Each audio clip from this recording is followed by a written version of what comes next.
Profesionales del derecho, estudiantes, público general.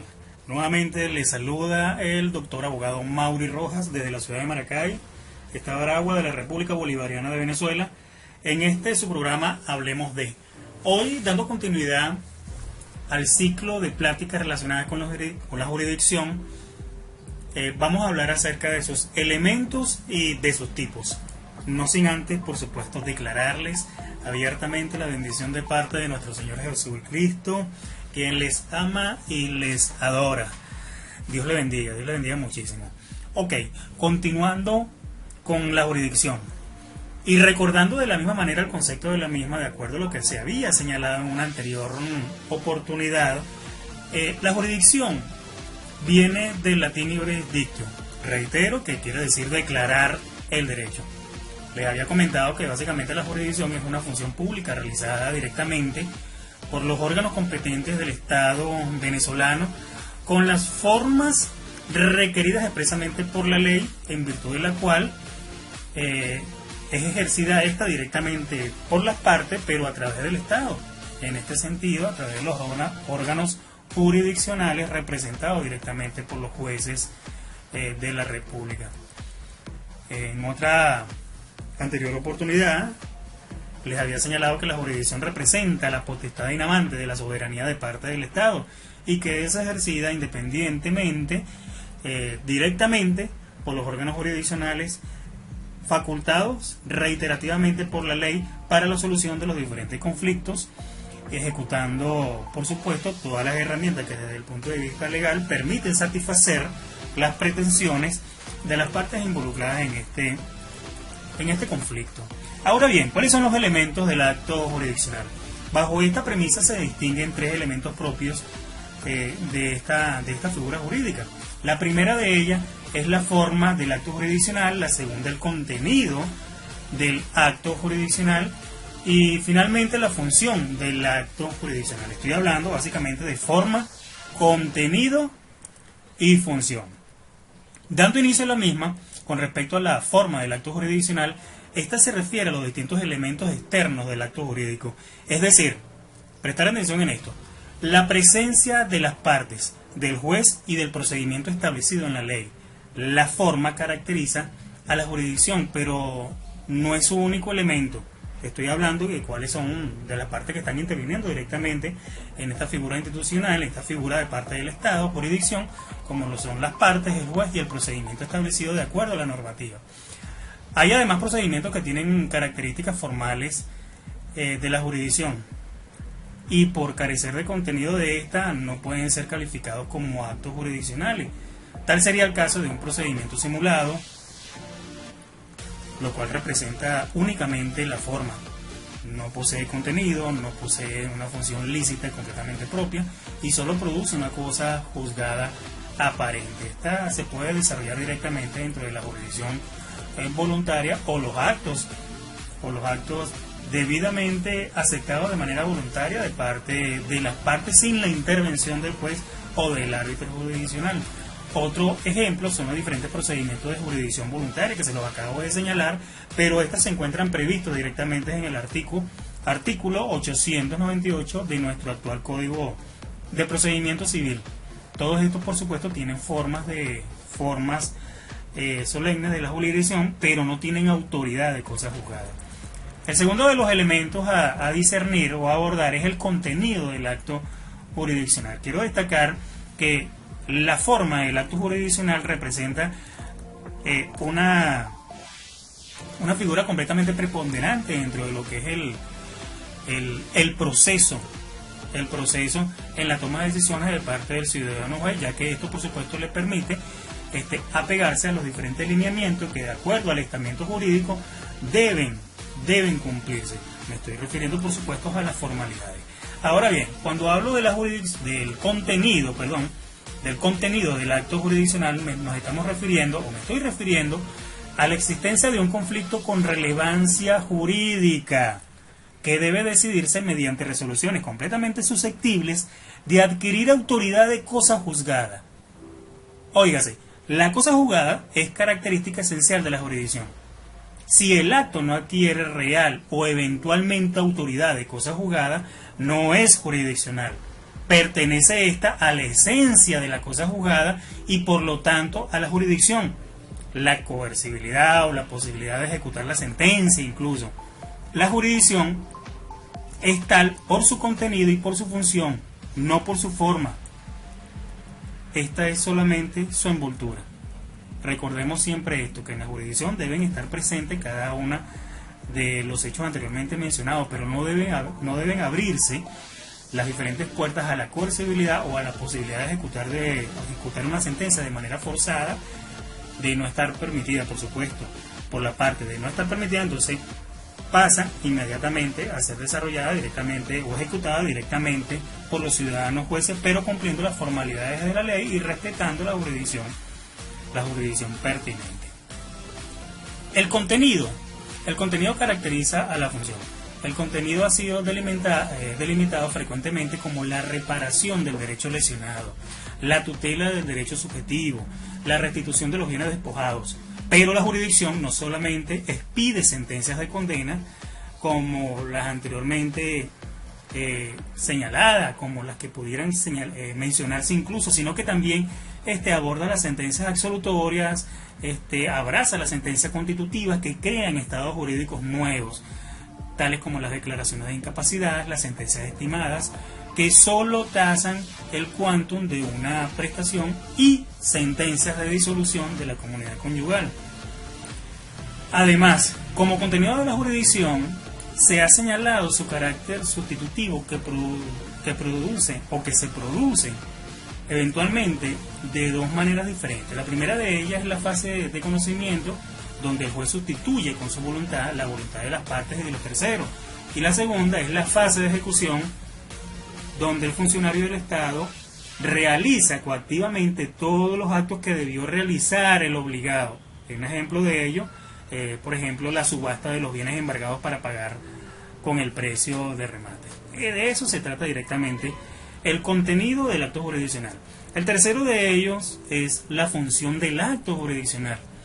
Relevados los particulares de la facultad de hacerse justicia por sí mismo, de hacerse justicia por su propia mano, la ley los invistió del derecho de acción, es decir, la garantía constitucional, y el Estado quedó con el deber de la jurisdicción, es decir, de aportarles, de abrazarles en cuanto a derechos se refiere, ejercer soberanía garantista a los solicitantes. La actividad de dilucidar el conflicto es uno de los fines principales del Estado. Si esta función no se concibe, no existe Estado. Si esta función no se concibe directamente, un Estado pasa a ser ineficiente. Se había dicho que la cosa juzgada y su eventual coercibilidad son inherentes directamente a la jurisdicción. Sin embargo, el carácter de la inmodificabilidad que da alas a la sentencia de las cosas juzgadas no aparece en ninguno de los otros modos de actuación directamente del poder público.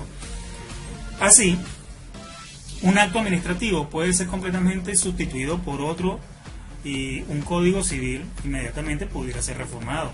Pero, óigase, una sentencia pasada con autoridad de cosa juzgada no debe ser reformada ni sustituida o modificada por otra sentencia, aunque ahorita las modificaciones o las reformas directamente o incluso los pronunciamientos directamente de la Sala de Casación Civil han manifestado que las sentencias ahora pueden ser modificadas incluso por sus propios declarantes.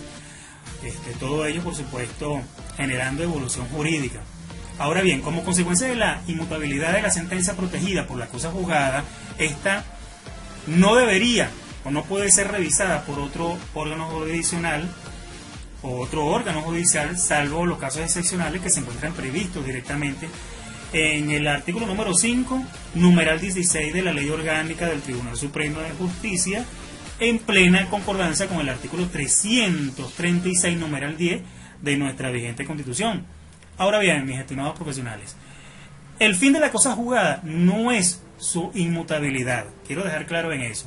El fin de la cosa juzgada no es su inmutabilidad. Su fin es el de orden social, su fin es la paz, su fin es la seguridad jurídica y por lo tanto se justifica la revisión de una sentencia completamente derivada del dolo procesal o de la violación del orden público constitucional, porque en estos supuestos, Lo que hay es una cosa jugada completamente aparente, completamente aparente. La jurisdicción está completamente relacionada con las garantías jurisdiccionales. La jurisdicción proporciona ciertos tipos de garantía con el fin de mantener el respeto a la ley, y en el caso de la violación de la misma, por supuesto, se debe reparar el gravamen inferido. La doctrina de los tipos de garantías jurisdiccionales ha sido elaborada en base a la clasificación o en base a la clásica división de las sentencias en fallos declarativos, en fallos de condena, en fallos constitutivos y, lógicamente, los fallos con características cautelares. Como fuente de la sentencia declarativa, la jurisdicción proporciona una declaración de certeza de derecho frente a la incertidumbre de una situación completamente jurídica existente y sobre el contenido de la norma y su aplicación a los hechos. También la jurisdicción como origen de las llamadas sentencias eminentemente constitutivas. La jurisdicción tiene una finalidad frente a los cambios de orden jurídicos que originan la creación o modificación de situaciones anteriores. Pero también debo señalar en las llamadas sentencias de condena. La jurisdicción, frente a la obligación de reparar el derecho de la norma, ordena explícitamente, mediante las llamadas sentencias de condena, la restitución del propio derecho violado o mediante un equivalente que es la indemnización del daño. Recuerde incluso las llamadas sentencias cautelares. La jurisdicción proporciona medidas completamente preventivas o cautelares cuyo propósito es garantizar o asegurar el cumplimiento del fallo frente al riesgo de que la condena se haga ilusoria por imposibilidad para ejecutarla, y en su contra la eventual insolvencia del obligado o la posibilidad de un daño. Ahora bien, también me gustaría conversarles o hablarles un poco acerca de la configuración constitucional de la función jurisdiccional. La Constitución, nuestra vigente Constitución Nacional, establece que el ejercicio de la administración de justicia recae sobre el Poder Judicial y dentro de la división de sus distintos poderes. Llámese el Poder Judicial, el cual lo ejerce directamente el Tribunal Supremo de Justicia y los demás tribunales previstos en la Ley Orgánica del Poder Judicial. La Constitución establece los principios jurídicos fundamentales y, por lo tanto, en cuanto a las funciones de las ramas que forman el Poder Nacional, sus atribuciones, sus relaciones entre estas. Y de hecho podemos afirmar que lo rige completamente el derecho constitucional, pero existe un criterio completamente distintivo, basado en la diferencia entre la función y la actuación jurisdiccional. Me gustaría incluso poder abordar, si lo voy a hacer, voy a abordar el hecho del autogobierno del Poder Judicial, porque está completamente vinculado a la jurisdicción.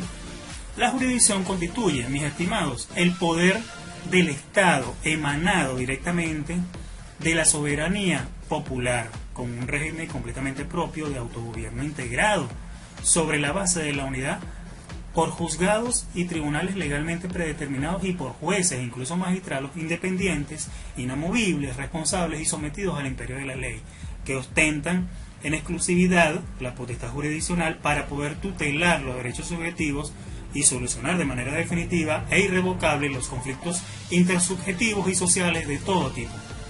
Ejercitar incluso el control de la legalidad y complementar el ordenamiento jurídico. Señalo esto porque en el ámbito del Poder Judicial la independencia es completamente individual de cada uno de los jueces y magistrados, integrantes del mismo.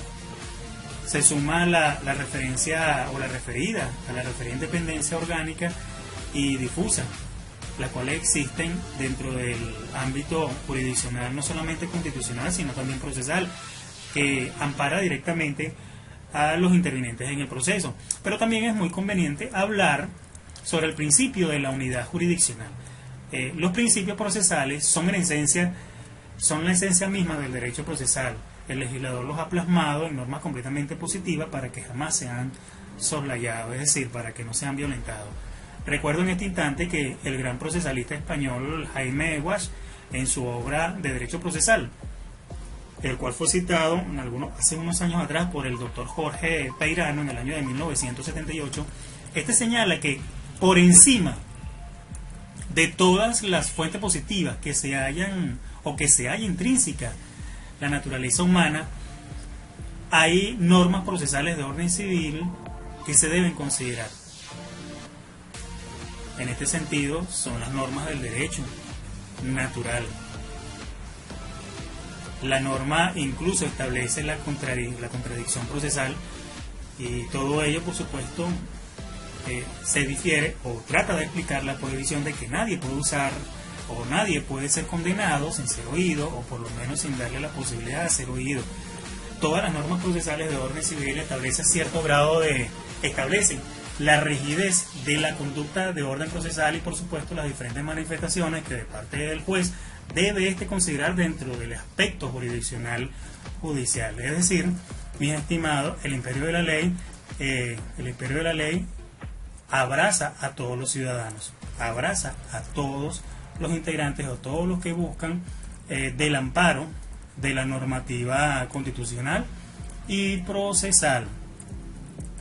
Debo destacar incluso que la jurisdicción se encuentra eminentemente desarrollada en todos los niveles de característica judicial, presente, establecida y es completamente material.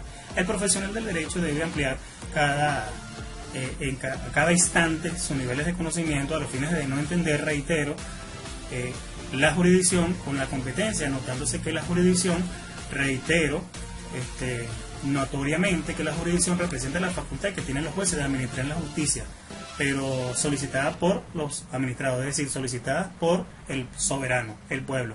La competencia es el desarrollo, es el lugar donde se desenvuelve, o es directamente la forma de conocer, o quién conoce del asunto litigioso. Mis estimados profesionales del derecho, grato placer para mí nuevamente haber estado con ustedes y hablar un poco sobre la jurisdicción en esta oportunidad, sobre sus elementos y sus tipos. Para mí siempre será una gran dicha poder disfrutar de su grata compañía en este su programa Hablemos de. Bendiciones para todos, muchísimas gracias, nos vemos en una próxima ocasión. Saludos.